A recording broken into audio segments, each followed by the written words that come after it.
Halo teman-teman, perkenalkan nama saya Insafitan Natali Saragih dengan NPM E1I024044. Jadi teman-teman, di sini saya dari Prodi Ilmu Kelautan Fakultas Pertanian. Teman-teman, saya akan mempresentasikan materi saya dari mata kuliah matematika yaitu tentang integral. Jadi sebelum itu ada lebih baik saya akan mengatakan apa sih yang akan saya bahas pada materi tersebut.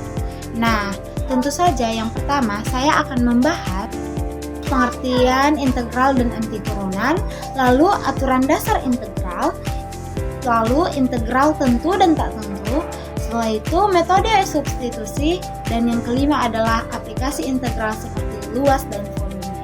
Jadi teman-teman, selamat menyaksikan. Baik, di sini saya akan masuk pada materi yaitu pengertian integral dan antiturunan. Nah, apa sih pengertian dari integral? Integral adalah operasi matematika yang digunakan untuk menghitung luas, volume, panjang kurva, atau akumulasi suatu kuantitas. Nah, ada dua nih jenis integral. Yang pertama adalah integral tak tentu, di mana ini merupakan bentuknya tanpa batas tertentu, digunakan untuk menentukan antiturunan suatu fungsi. Lalu, yang kedua adalah integral tentu. Nah, integral tentu ini menghitung luas di bawah kurva dalam interval tertentu. Lalu, selanjutnya saya akan masuk pada materi yang kedua tentang antiturunan. Apa sih antiturunan tersebut? Nah, antiturunan adalah fungsi fx yang ketika diturunkan menghasilkan fungsi asli fx. Misalnya, jika fx sama dengan 2x, maka antiturunannya adalah fx sama dengan x kuadrat tambah c karena d per dx dikali x kuadrat tambah c sama dengan 2x. Jadi teman-teman, adapun hubungan dari keduanya adalah integral tak tentu adalah cara mencari antiturunan suatu fungsi, sedangkan integral tentu menghitung nilai akumulasi dengan menggunakan antiturunan. Nah, itulah teman-teman pengertiannya. Jadi, setelah itu saya akan membahas tentang materi yang kedua. Adapun materi yang kedua adalah konsep dasar integral sebagai kebalikan dasar dari turunan. Nah, pertama kita harus mengetahui integral mengembalikan fungsi asal dari turunan. Yang kedua, dilengkapi dengan konstanta integrasi C karena turunan fungsi konstan adalah 0. Nah, adapun konsep dasar integral sebagai kebalikan dari turunan, yang pertama yaitu integral adalah proses yang membalikkan turunan. Jika kita mengetahui turunan suatu fungsi, kita bisa menggunakan integral untuk menentukan fungsi asalnya. Teman-teman dapat melihat contohnya sebagai berikut. Selanjutnya kita masuk pada materi yang ketiga, di mana ini merupakan ilustrasi kurva dengan bantuan graf.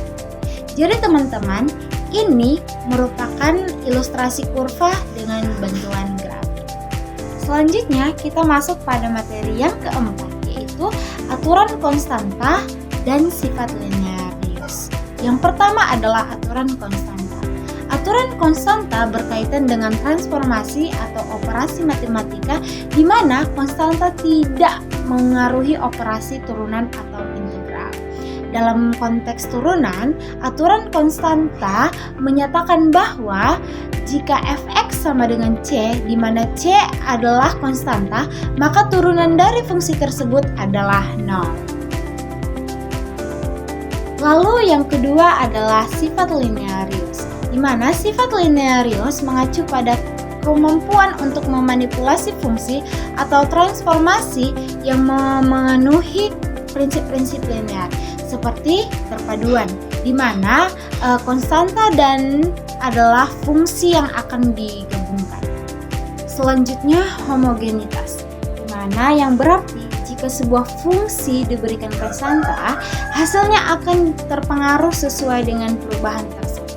Teman-teman dapat melihat contohnya seperti berikut.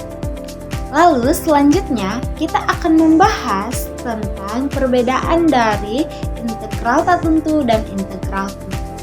Nah, yang pertama saya akan membahas tentang integral tak tentu.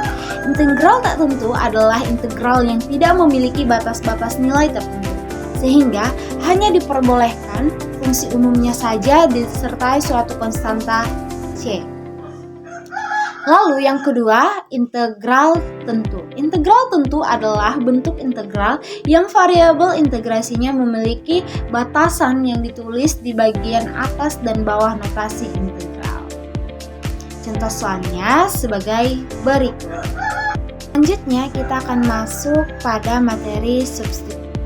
Selanjutnya kita akan masuk pada metode substitusi, di mana metode substitusi pada integral digunakan untuk menyederhanakan fungsi kompleks dengan mengganti sebagian dari fungsi tersebut, di mana menggunakan variabel baru.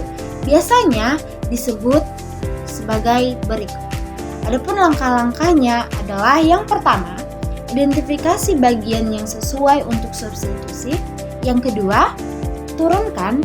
Yang ketiga, substitusi. Yang keempat, hitung integral dalam variabel. Yang kelima, kembalikan ke variabel asal. Nah, teman-teman dapat melihat contohnya sebagai. Baik teman-teman, sekian dari presentasi dari saya. Apabila ada perkataan saya yang salah, saya mohon maaf. Thank you for watching. Bye-bye.